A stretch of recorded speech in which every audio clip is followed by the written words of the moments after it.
Turn on that radio and back here. The cops ain't likely to catch up with us, not tonight. So we can all be quiet and peaceable and listen to the music.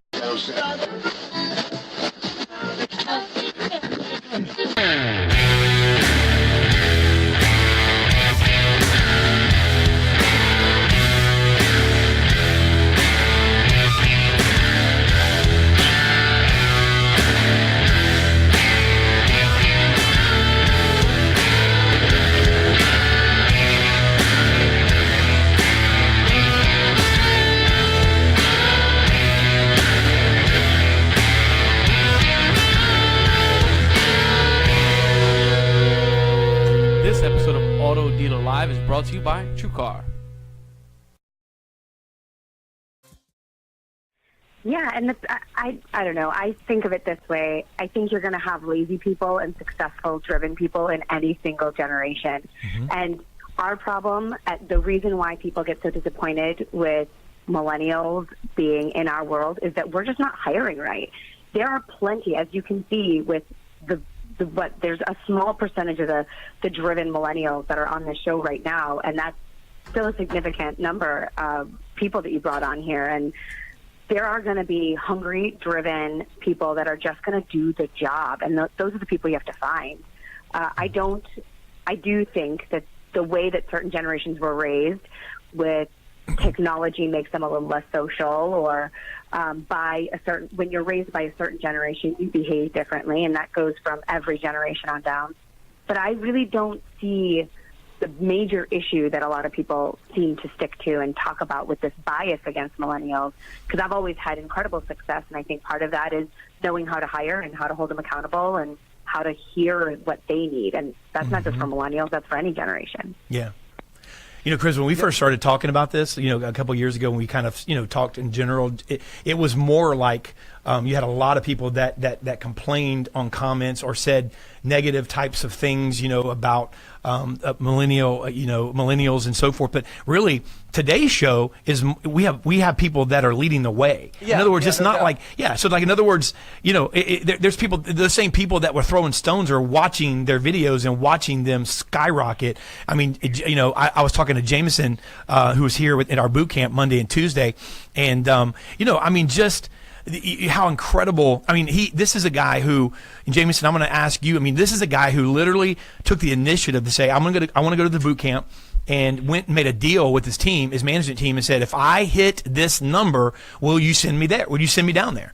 And they said yes, and he did, and then they did. And you know, Jameson, I mean, that's incredible. I mean, you're structuring deals with your organization to better yourself. And so, you know, and by the way, and he didn't do, this wasn't well, anyway, I want to have you comment on that, Jameson. You know, that's a mindset that transcends generations. I mean, that's a mindset that gets anyone's attention.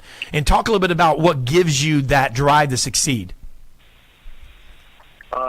Yeah, and thank you guys again for having me on the show. It's good to see you guys earlier this week. But it's good to hear. You know, I work in Athens, and I've got a really supportive staff here, management staff.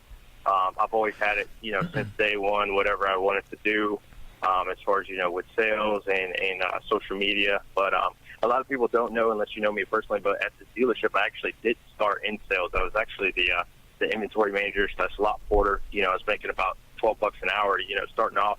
And this was just back in 2013, so not very long ago. But just having the support system and them, you know, just pushing me to be able to grow and get to the next level, and, you know, setting goals for yourself month in and month out on what you want to accomplish either for that month and, you know, for the year. With Ford, I'm sure other manufacturers offer it, but, you know, they have the awards that they give you for your sales for the year. But, you know, the Excellence Award, you know, you'll get plaques, you'll get rings, stuff like that. But that was definitely one of my goals as well, you know, to hit that point every single year. And like I said, the staff here is super supportive, and you know, anytime I want to go to a training event, I just let them know, hey, I want to go to this, and, you know, we make it happen. That's good. Yeah.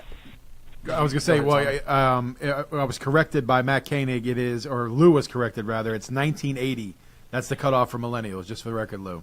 Yeah. And then New Car Mark. Hey, let's take it to let's take the question to Tony. New Car Mark had tweeted a stat: 77% of millennials have a positive perception of a company that offers text engagement capabilities.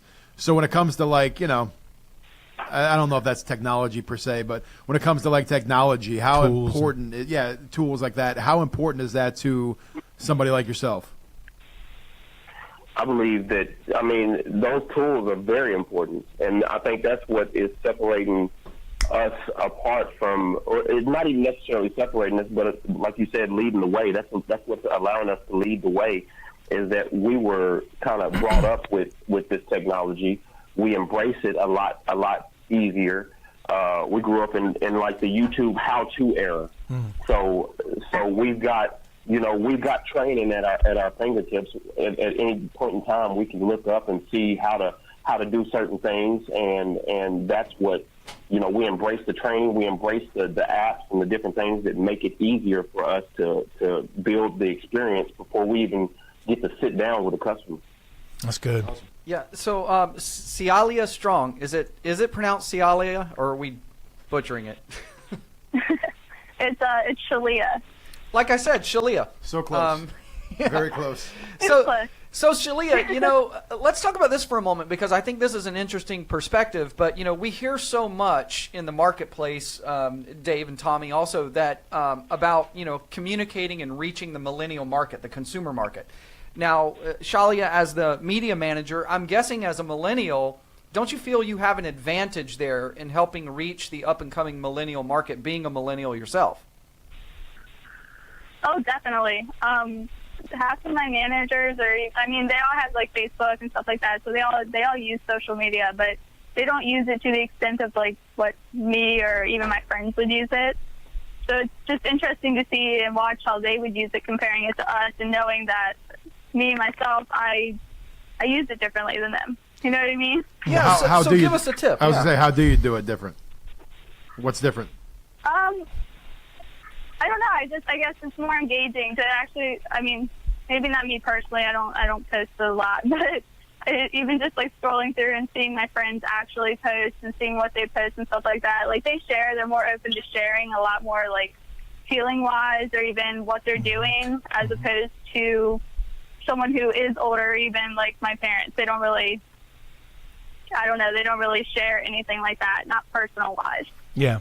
No, and thank you, Sheila. And so, it's funny, Jake, I'll go to you, but really it's when it comes to social media, let's take that for a second. It's obviously anyone on the panel, like Tony had said, grew up, using social media, using the tools that, YouTube generation, what have you.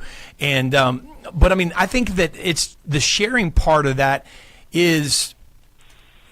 When Celia said that her friends share, I think that any age bracket, that's really the key when it comes to that. like in other words, are you sharing, yourself? Are you out there going, hey, let's check out what I'm doing? I think it's a Bill Hav that actually, videos the test drives. We were talking in Texas a couple of weeks ago to a dealer group about videoing the test drive and just interacting with his customers in a special way. And when you do something like that, and then you make them feel special by just using the tools that are at your disposal that you guys have grown up on, it's not like it's difficult to do. I think what it is it's maybe difficult to understand the importance of if you're not used to it. It's not difficult to do, but to see the importance of that. It's just like going to a network meeting for somebody that's in another generation, and except you could do that 20 times the audience, and you can share your experiences. So Jake, let me ask you, man, you're the internet relations manager, there. Obviously you're doing a lot of things. You also said that you're helping them out, I think, with digital marketing. So talk about that. North Georgia Toyota, I love the accent, by the way. And, talk a little bit about your role there, man, and some of the transition that's going on. And maybe even give us an example, Jake, of something that might have been difficult for some of the, quote unquote, veterans, that how they transitioned and how maybe it was difficult for someone. And maybe you have a case study of somebody that embraced it, that didn't want to or didn't know how to, and now maybe they're leading the way, posting at your dealership and doing something. Do you have some stories like that, Jake? Yeah. So one of the things with millennials, we kind of talked about it, but I think they are very heavily influenced by friends. So obviously by seeing their friends post something, if they bought a vehicle, it might get somebody, one of their friends interested or whatnot. But in terms of our social presence, we took it from when I started, we were very canned, if that makes sense. We had, just content that people didn't really engage with. To the point now where, which we work with a company called Dealer Authority. I know a lot of those guys are in here. Appreciate you guys tuning in. But, they've been awesome for us. And one of the things that I try to do, we've got a Spanish website now with Buscador.auto. And so I try, weekly, at least monthly, to get a new, fresh Spanish video out where they're doing walk-arounds on Camrys, Corolla, stuff like that in Spanish. Hi, I'm Chip Perry. The pledge was and is an action plan designed to address head-on the concerns that many of you told me about right after I took this job. Thus far, our dealer pledge has been aimed at fixing the major pain points that you told us about related to our product, our customer service, and our consumer advertising. I'd like to reiterate that our dealer pledge is our ongoing commitment to you, our dealer customers, and we will continue to work hard to improve our service to you.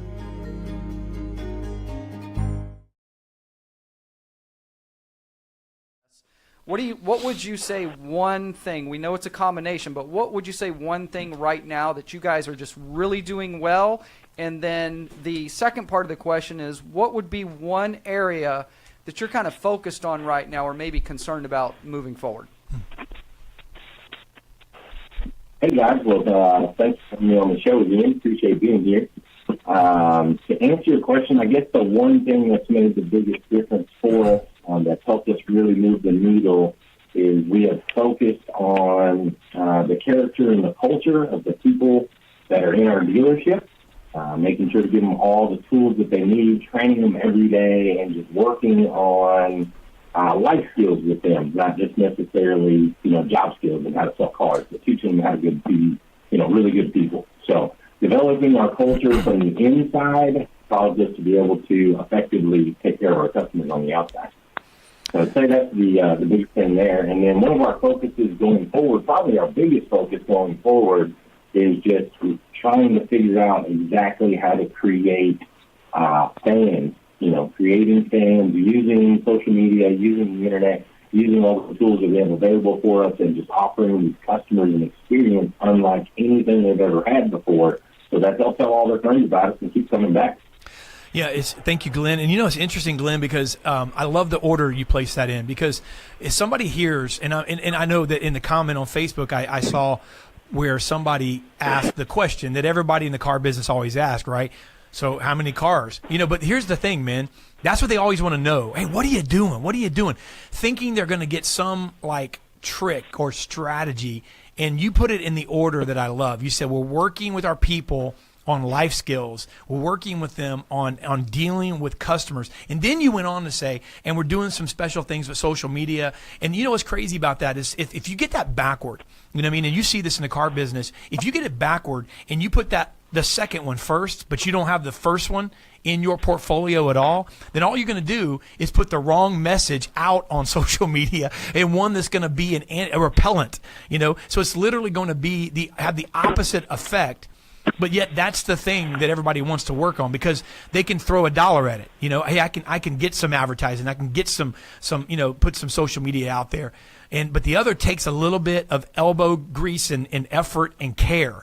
So that's what I love about you, man. That's what I love about you, and you're the real deal.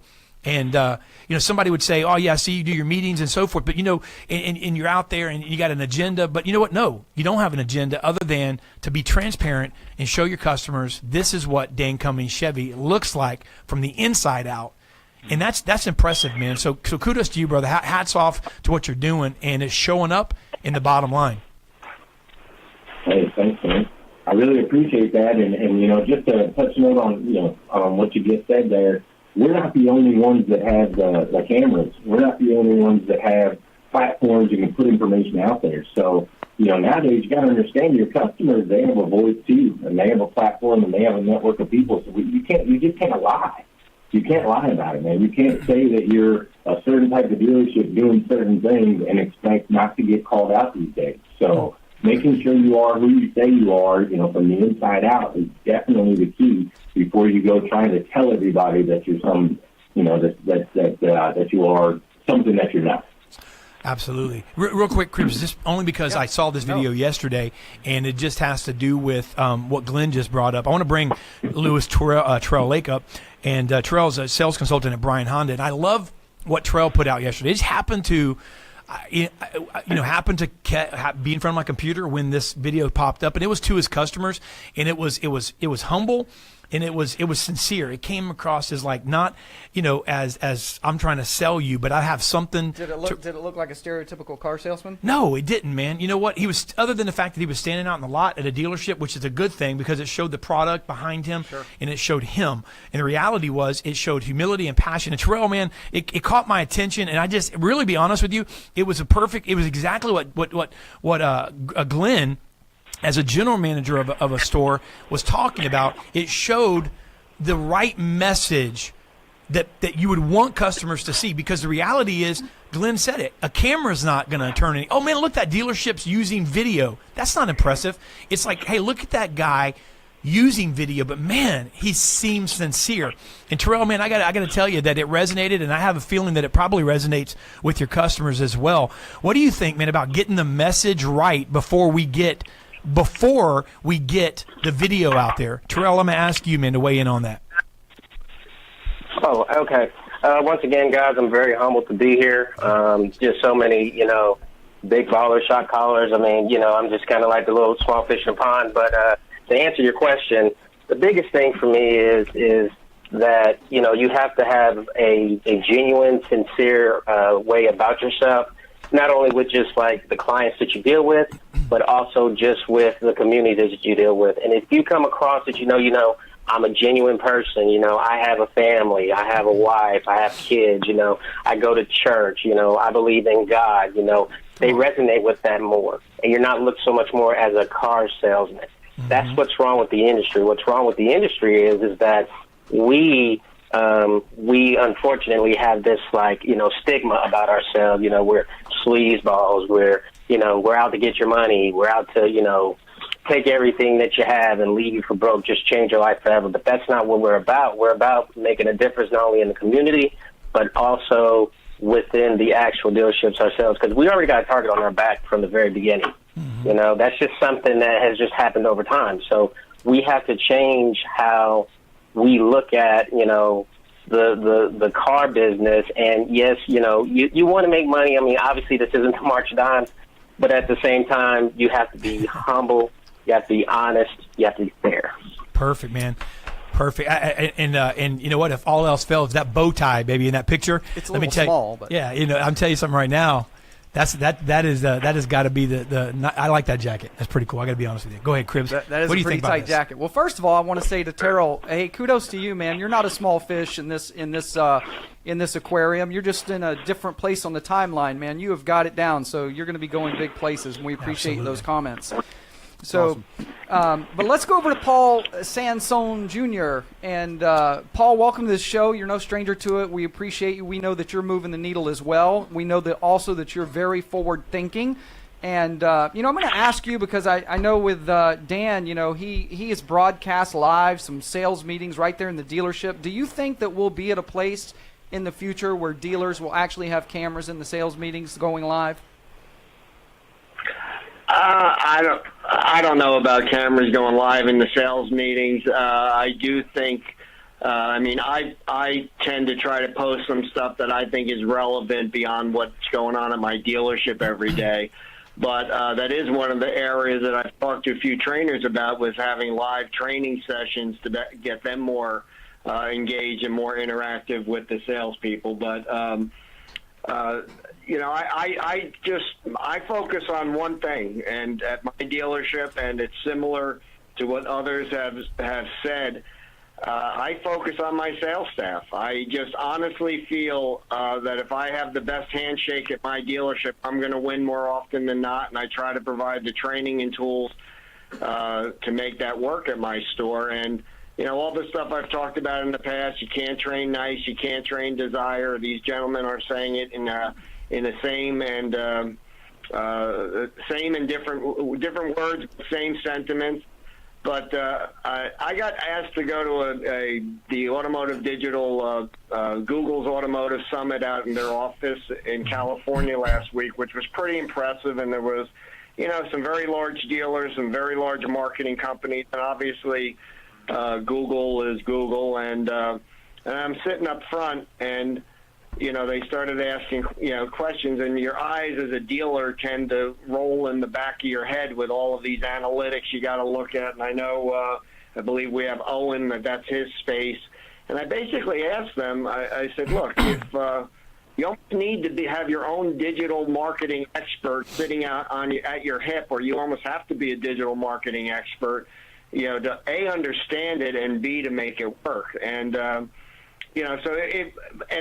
said to myself, my process is so much simpler. I'm not saying all of that is needed, but all of that digital lead generation, search engine optimization, every acronym you can come up with still gets down to two people shaking a hand at a dealership. And I think if more dealers focus on their sales staff to reduce turnover, I just think we'll be a better industry. So I try to keep it simple. Mm-hmm. Yeah, well said, and I love that. And we're going to get to Owen too, because I know Owen, and guys, the whole theme of this show really is to allow the audience to kind of weigh in. We had something drop off, and we're just getting it back up here on Facebook, so we haven't been able to read your comments for the last couple of minutes, but it's coming back up on screen now. But Owen, you wrote an article too, and I want to kind of go shift this direction, and of course you can comment on anything. But you wrote an article recently that we wanted to talk to you about with regards to customers, regards to the service drive, regards to really taking care of them. And you had an opinion on this. I want you to kind of maybe introduce that into the conversation, and so we can start some dialogue there on this. And I want to go to Grant on that as well. But Owen, why don't you go ahead and maybe bring that into the conversation? Hey guys, good afternoon. Again, thanks for having me on the show. It's always a pleasure to get on here and talk a little bit with some of the other great panels speakers, and just kind of weigh in a little bit on what Paul was saying first.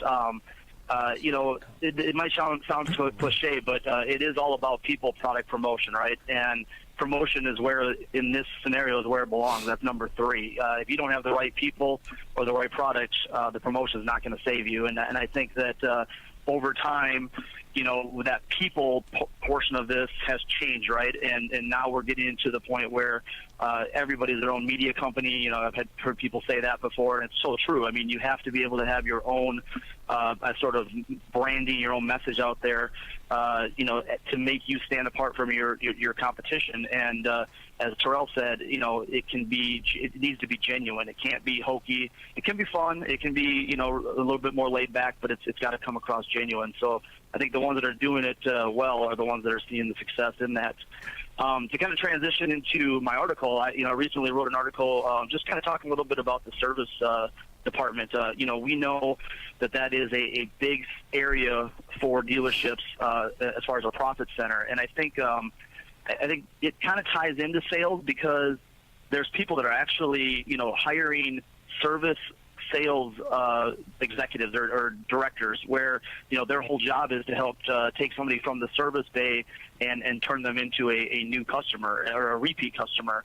But I think it goes a lot deeper than that. I think that by having a service sort of their own share of voice is very important, and I think is getting even more important as dealerships are continuing to evolve. And so one of the things that I talked about in my article, obviously, was just talking about that side of the business. It's a $340 billion annual industry, and so how can dealerships take the service side of the business and really dominate it for their market? And one of the things that we're doing with our customers is a dedicated service website, because if you look at share of voice on a typical dealership's website, they're getting a couple pages out of all the whole website. It's hard to tell your story, which is kind of why a lot of the non-dealer businesses like the Jiffy Lubes and things like that are winning that business. Also, because when you look at search, such as a piece of that, they're getting the search rankings because their whole website is designed around those popular search terms like oil change, brake repair, things like that. So what we're Right. doing is just trying to give the service department a little bit more of a voice, allow them to be found a little easier in search rankings, and be able to tell their story, talk about their certified technicians, talk about their kids area, their coffee bar, their their Chevy certified parts, different things like that. Okay. Grant, you About to order Spunkmeyer cookies. We didn't mention that part of it. We got. Yeah, exactly. Thank you. Well, let's bring it on to Grant. We haven't heard from Grant yet. Let's bring him into the fray real quick. Some of the comments that's coming up on social media and regarding what Glenn said about character and culture, that seems to be the buzzword and kind of the where the industry is going when it comes to the discussion, whether it's people coming into the business, the culture that they have to adapt to, or the culture that they want to have or they want to see. Speak on that for a minute when you talk about it, because we're not talking about the best prices and the best deals and stuff like that. We're talking about culture. We're talking about dealerships having to make up for the sins of the past and so forth. Speak about that and what you guys are doing over at Brandon Honda to kind of change people's idea.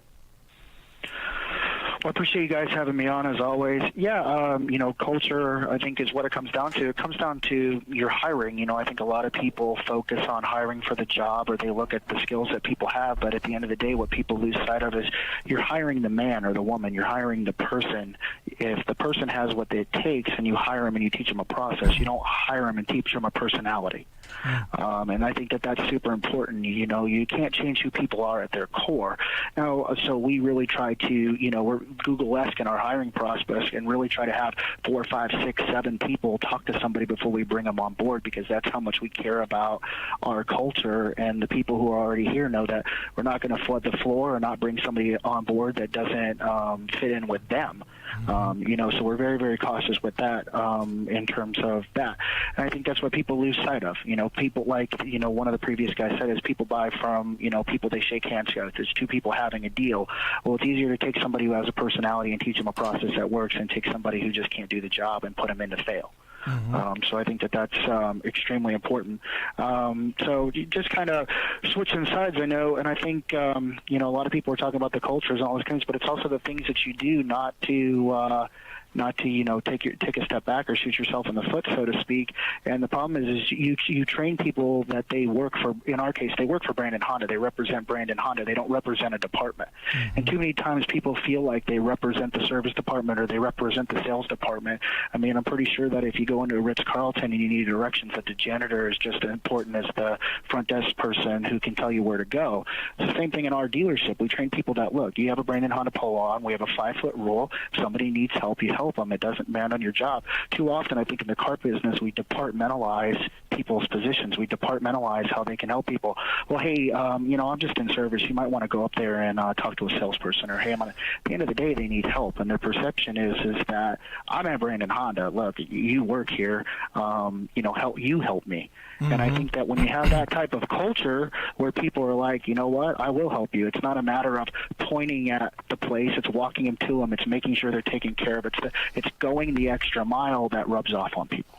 That's good. And Matt, let me go to you. Thank you, Grant. And listening to everybody so far, I'm hearing maybe the need for really, we talk culture a lot, and I think, like Tommy said, it becomes a buzzword. But in the reality, when you strip it down to what it really means and why it was initially said, it's no longer a buzzword, but it's a truth and it's a fact. And so going to that, I'm hearing like the need for a vision, the need for a dealership to have a vision. And somebody had put a comment on, it's scrolled up, it's a little higher than we are now, but it basically was talking about Glenn going for 1,000 at his store. And I'll let Glenn comment on that for a minute. But in the old days of business, it was only, and I think there's a need for this, when you go for a goal, putting it out in front, hey, let's hit this number. But if Glenn's going to race to, as Jonathan Dawson, he said, Glenn's going to race to 1,000, the team is focused. You guys went past it. Out experiencing. Yeah, and so what I'm going to ask you, Matt, is that's really the need for a vision. It's not enough anymore to say, hey, guys, we're at 900 or we're at 950, let's get to 1,000. It's like, there's eventually at that point, it's like, okay, I'm making enough money, but it's a vision where if you put this culture out and you put this service out and we're handling, we're helping customers and we're doing this together, it's a goal that everybody from front to back is excited about reaching. Matt. And specifically, you're saying, I think you were talking about earlier, the fact that you're getting so much demand when it comes to figuring out Facebook ads and funnel ads for the dealership. Maybe talk about that for a moment. Yeah, so about 6 months ago, I started playing around with Facebook sponsored ads. And there's actually 7 different ads that you can run on the Facebook platform. There's, I won't get into it in super detail, but like ads and lead ads and all these, different ones that you can try. And you can put a customer through what's called a click-through funnel, where they have a phenomenal car buying experience, and they obtain information from car dealerships that actually helps them purchase a car in terms of the process.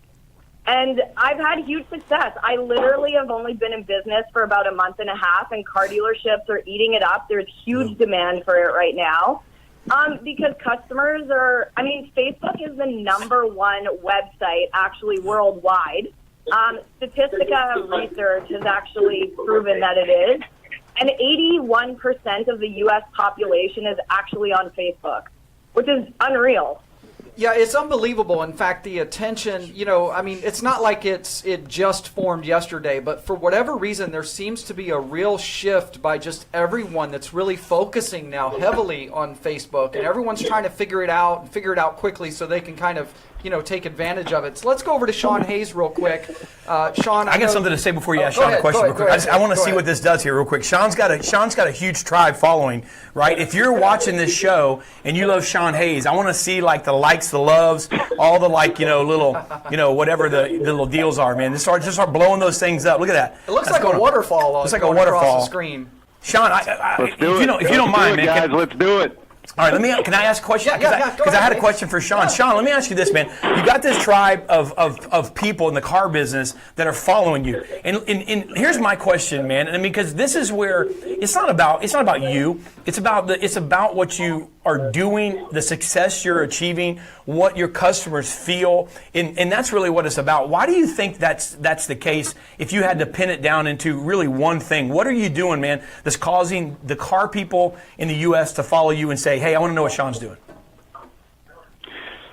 Well, thanks for having me on, guys, and unite to all the sales hustlers out there. But what I'll say, and the reason I think people are following is because there's 3 reasons. A, I'm passionate.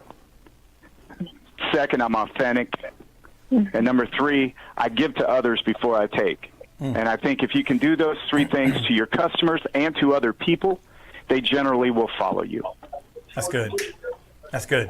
Yeah, and it's funny, Sean, I'm looking at the background, and, we've had you on the show before, and it looks like you have your own office, but your office looks like it's set up for, like it's your own dealership right there in that office, and you're in sales, but it looks like you could do anything. You're like the Batman of car salesmen. Well, Batman would be cool. Yeah, I like Batman's gadgets and stuff. But actually, I'm in the finance office right now, so I could have some privacy. But my office out there, I sit with the other guys out there, but I kind of decorate my office to make it look, homey. I think that's very important. I want to put my accolades up on the wall. I want to put, anything that people see you, and it promotes, like trust. Anytime a person can walk in the dealership and see what you're talking about, or you're skilled at your craft, it definitely will help. Yeah, I think that's important, Dave. By the way, because and that opportunity seems to be dwindling a little bit, because oftentimes now in the modern showrooms, there's simply just desk out in the showrooms. But when you have that individual office in that space, it's important to kind of not. When I say stage it, I don't mean like stage it corny, but like to set up basically silent selling tools. But absolutely. We have a caller in. I want to bring someone in before we bring our guest, and we have a caller with a question. We have Dominic Box at Frank Fletcher Superstore, I believe, on the line. Is that right, Lou? Okay, Dominic, are you with us? Dominic? Yeah, hey, guys, can you hear me? We can hear you. How's it going, my friend? Awesome. Well, as I told the screener on the line, man, I just got to give it up to Sean Hayes.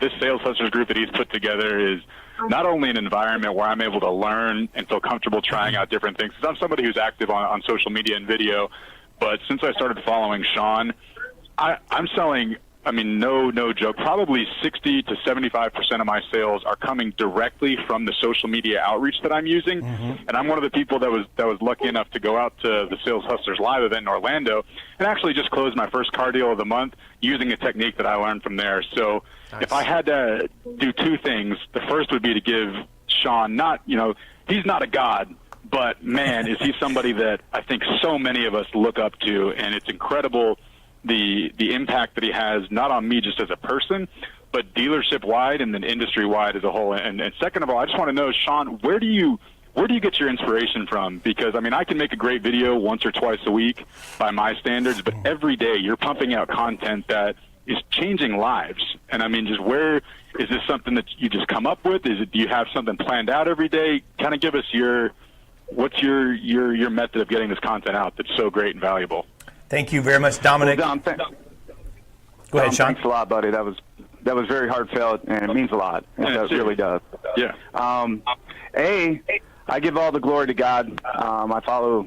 I'm a Christian now. Changed my life, but I spend time every morning in just quietness. I get up at 4 o'clock every morning. Every morning, feet hit the floor, man. Passionate to change lives. Passionate to sell cars. Passionate to move myself forward in the world. But I think it's very important at 4 o'clock to get up. I have no wife up yet. I have no kids up yet. I have no noise in the house. I can just sit there with my thoughts, and I can then formulate.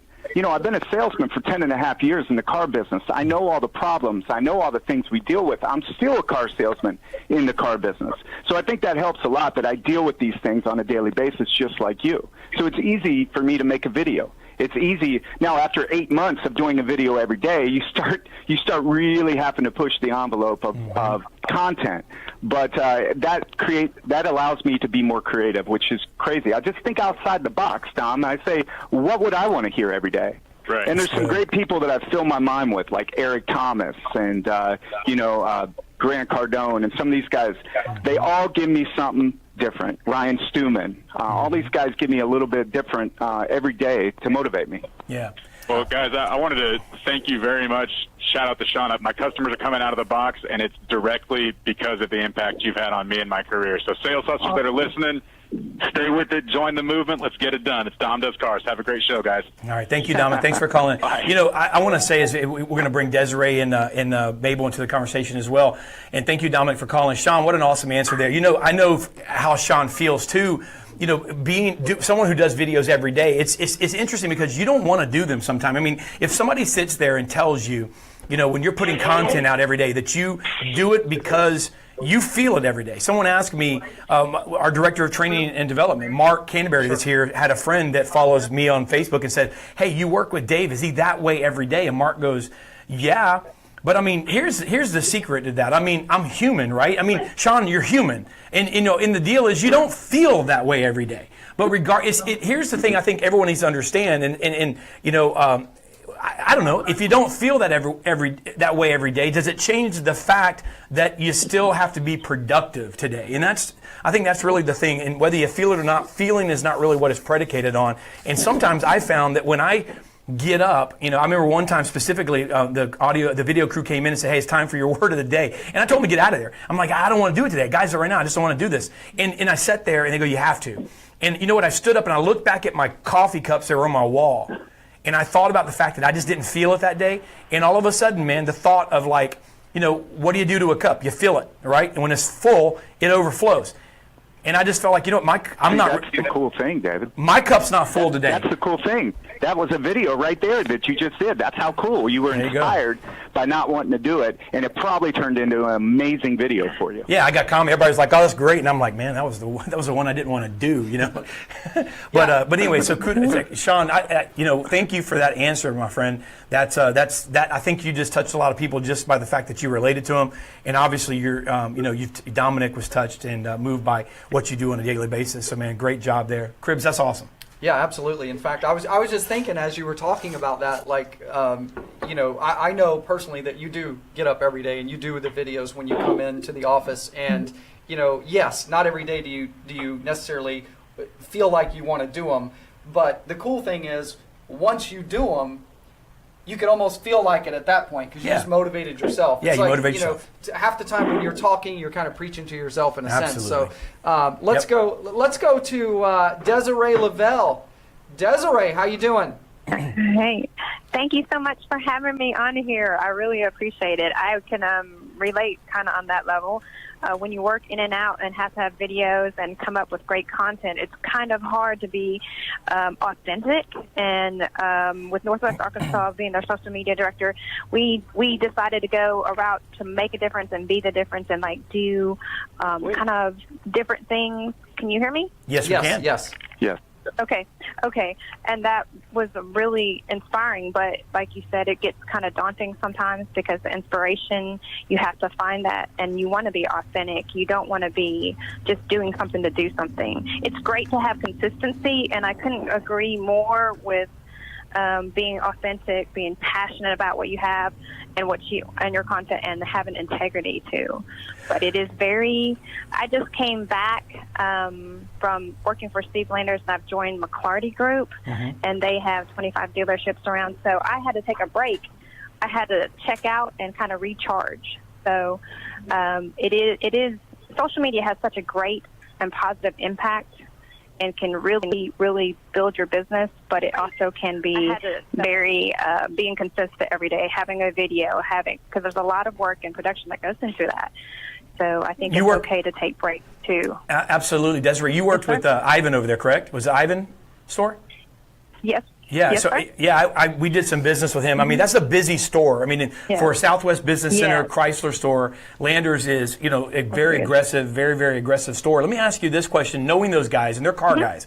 I mean, Ivan's they're car guys, they're like, they're into, that's their deal. How difficult, because you're a social media person as well, and you believe in this. How challenging, because you're speaking to an audience right now that's listening, that's in this business, that some of them are successful at doing this, and some of them are trying to get their dealership to look this way. And I know we have a caller, and we're going to get to AJ in a minute as well, that called in. But let me ask you this. How difficult is it, in your opinion, to get somebody that's moving 1,000 miles an hour, someone like an Ivan, to look and go, hey, I've got the ability, if we can look at something different, to add to what we're doing, I can bring some additional units in. I can help us reach a different audience. How difficult is it sometimes to really break through? And then how important do you think it is for someone in a position of a GM or owner to really embrace that and maybe speak to that for a second? Because I know who you work for, and I know the industry you're in, or the area.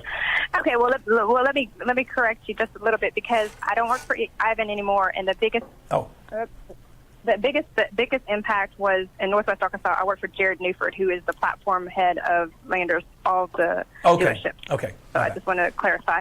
But yes, for Ivan or any GM that has huge volumes and wants to maximize his money, it is a little bit difficult. But if you just show we're in a numbers business. You show, hey, it's 2.1 billion monthly Facebook users in just 2017 June, and it's an increase 17%. You have to look at those numbers. The business that is going to take place is going to happen in Messenger. I mean, Facebook didn't invest millions and millions of dollars to make Messenger what it is. Right.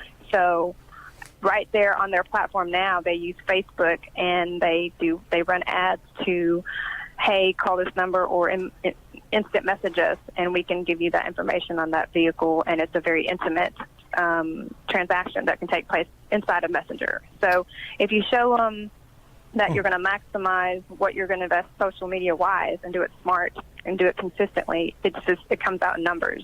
Those internet numbers translate into sales. So awesome.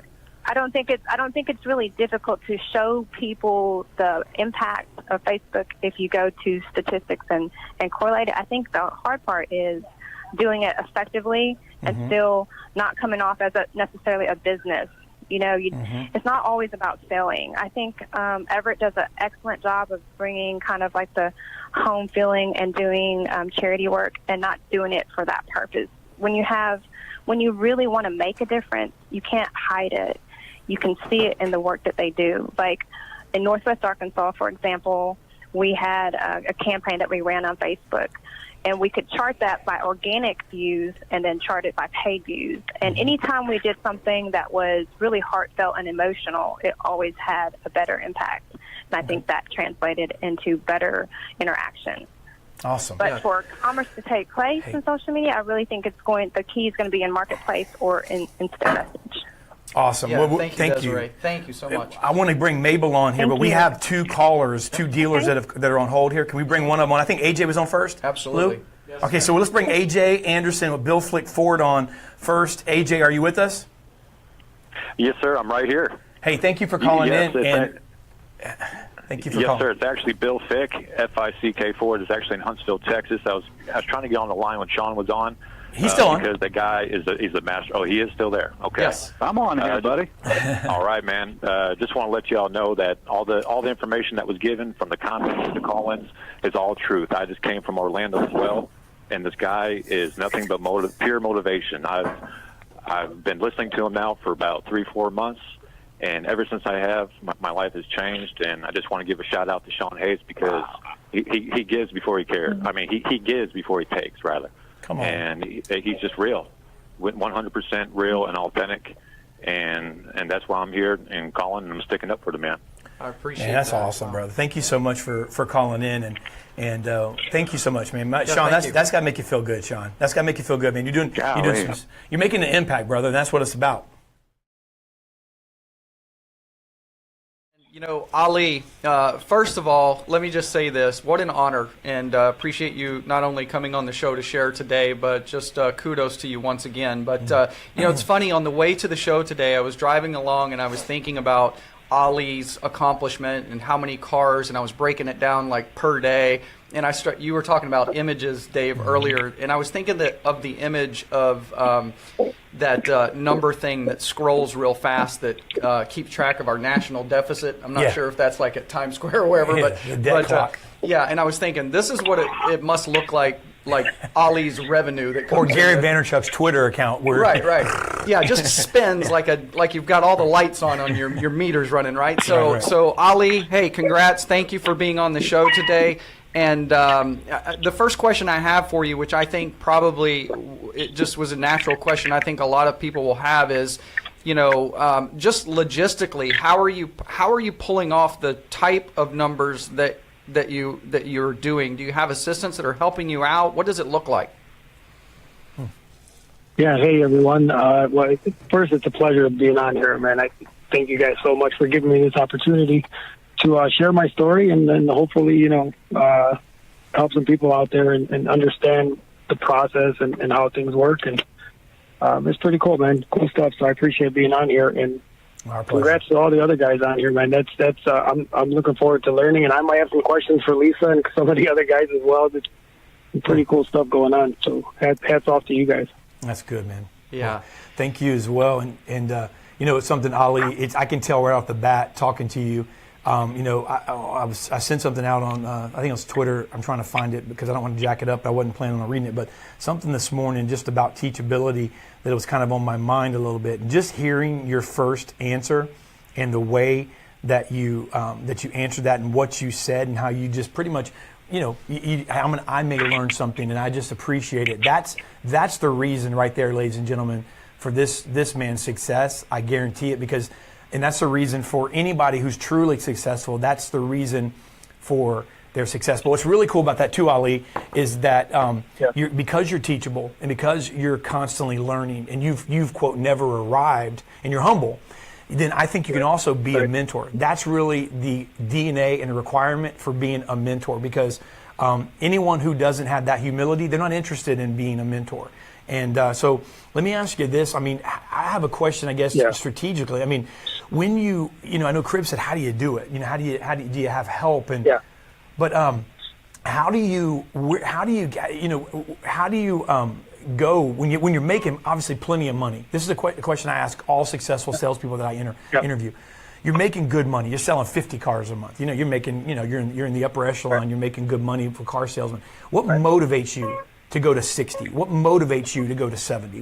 Why do you keep? What gets you going and keeps you going to sustain the growth that you've done? Have you thought about that?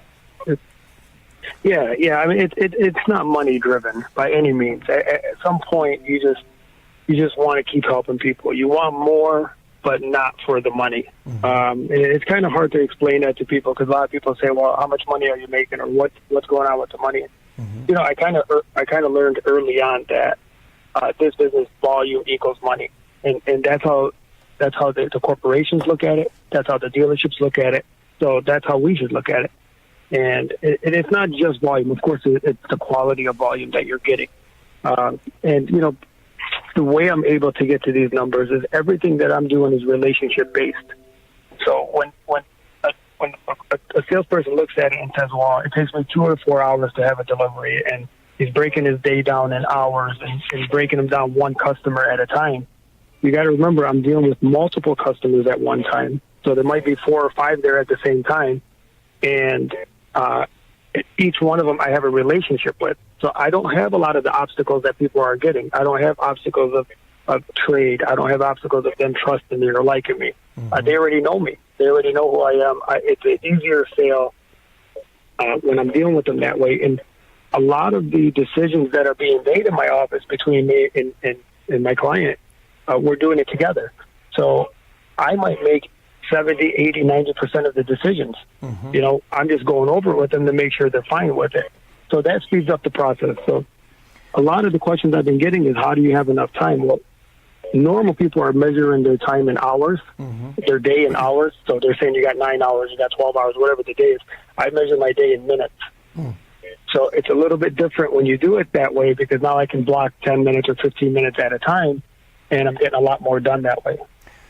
Lisa, that makes a lot of sense. And Lisa, Cribbs, I want to ask Lisa about something that Ali, by your answer, got me thinking. And Lisa, as a former principal, you know, an owner, if you think about it, you know, I was talking to somebody, or had some sort of I can't remember what it was, a Facebook Live in the last month where maybe it was a sales training, and somebody on there, and you may be listening, and I'm not besmirching your comment, but your comment I read.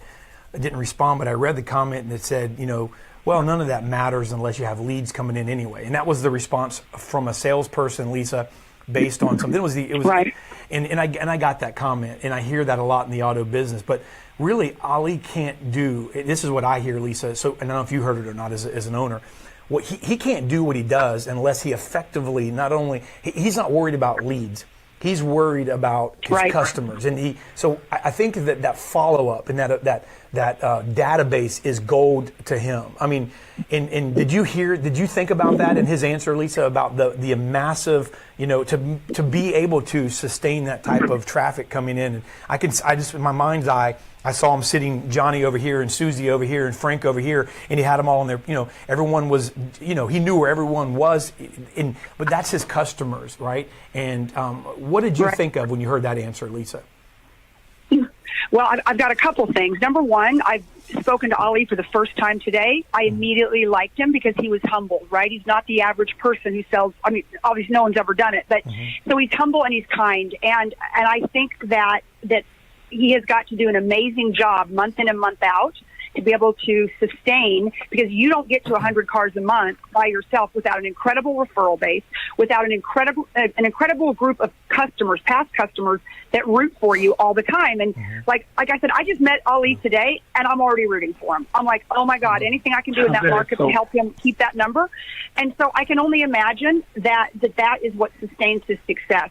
And if anybody out there thinks that he's getting 100 leads out of his BDC or from Auto Trader or Cars or anybody else, that's not happening. Right. I believe that it's happening organically because of the kind of experience that Ali provides, and out of a humbleness and a kindness. And Ali, I think you're really good at getting people to root for you, because I'm already rooting for you. Wow, thank you so much. I mean, wow, that is so kind of you. Thank you so much. I mean, it's and you're right. I mean, that's exactly what it is. You know, it's just giving people the experience that they deserve. You know, I mean, they're coming in, and it's a big purchase. A lot of times we forget how exciting it is to pick up a car. I mean, this is an exciting experience. So you got to remember that every time. So just because we do it every day doesn't mean that it's not exciting for the person sitting in front of you. That's a great. Okay, I love you. Everything you said. Oh my gosh. I love you too. Oh my gosh, that is so kind. I'm blushing, by the way. Cribbs, it's amazing too. What I heard him say, and for salespeople that are listening in general, that's sales in general. You have to be that way. Yeah. It's funny. When I heard Ali talk as obviously a successful salesperson that has his own business, but every salesperson needs to think that way. You've heard me tell our guys here, and you've told them, hey, listen, you do this every day, but you have to understand that your customer that you're presenting this to doesn't. Right. And what he just said is go back to your first love, man. Go back to listen, that customer loves that car, right? And so how true is that? And it's amazing that what we're hearing now are principles that I think we all know, but maybe have abandoned or thought they weren't as important as the latest and greatest revelatory, hey, I got to do this new latest and greatest thing. But really what he's saying is, hey, you know what? People care about this decision. It's the second largest purchase that some people are going to make in their lifetime, right? Absolutely. I mean, it's so. Like, I'm in agreement with Lisa too. It's like so refreshing to hear that. It's like now I'm rooting for him. I hadn't spoken to Ali before the show myself. Yeah. Oh my gosh. And sorry, Ali, but I might drive wherever he lives and buy my next car. Awesome. Oh my gosh. But awesome. It's funny because we haven't even talked about any particular like sales technique per se, Dave. But I think everyone's learning lessons already. It's incredible. So let's go to Nathan Hayes. Nathan, you have an opportunity here. He got top salesperson this year, 2017. Hey, congratulations, Nathan, by the way, for top salesperson 2017. Guys. Appreciate it. Absolutely. And go ahead. Let's hear your comments. And if you have a question for Ali, go ahead. Well, Ali and I were talking before the show, so we were just talking, logistics like David's original question was, and I would, he can share that answer with you guys as well.